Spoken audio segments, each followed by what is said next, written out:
ગુજરાતની અંદર સૌથી મોટી સમસ્યા એ છે કે ગ્રામ પંચાયતમાં તલાટી મંત્રીથી લઈ મુખ્યમંત્રી સુધી કોઈ જનતાની વાત સાંભળવા તૈયાર નથી. બધા જ લોકો બોસ બની ગયા છે, બોસ દાદા બની ગયા છે બધા. તમે જેવા એમની પાસે કંઈ પણ કામ લઈને જાઓ, કંપનીનું કામ લઈને જાઓ કે પ્રદૂષણનું કે ટાઉન પ્લાનિંગનું કે મહાનગરપાલિકાનું કે ગામડા ભેળવવાનું કે કંઈ પણ, તો સામે બેઠેલો માણસ તમારી વાત બિલકુલ નહીં સાંભળે, તમને અડધૂત કરે, અપમાનિત કરે, ધક્કા ખવડાવે.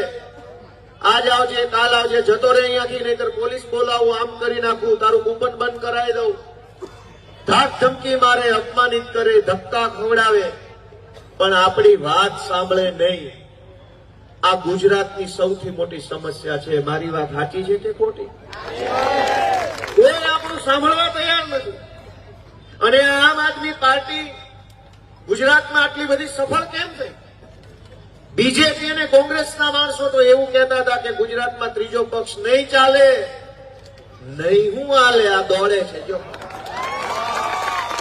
આમ આદમી પક્ષે દોડે છે, ભાજપ વાળા ઉભા રોડે દોડે છે, એ દોડે છે, અમારી પાર્ટી દોડે છે.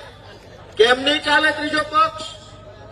ગુજરાતના ગામડાના માણસની વેદના જે સાંભળશે, ગુજરાતના આદિવાસીઓની પીડા જે પક્ષ સાંભળશે, ગુજરાતના એક એક માણસનો અવાજ જે સાંભળશે, એ પક્ષ ચાલશે, ચાલશે અને ચાલશે. કેમ કે આ સાંભળવા વાળી પાર્ટી છે, જનતાની વાત સાંભળે છે.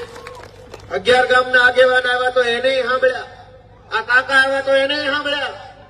કોઈ હજુ કંઈક કહેવા માંગતો હોય તો એને સાંભળીએ. અમે તો ગરીબોનો, નાના માણસોનો પક્ષ છીએ, નાના માણસોની વાત સાંભળીએ અને ઈશ્વરે અમને જે શક્તિ આપી છે એ શક્તિ પ્રમાણે નાના માણસને મદદ કરીએ.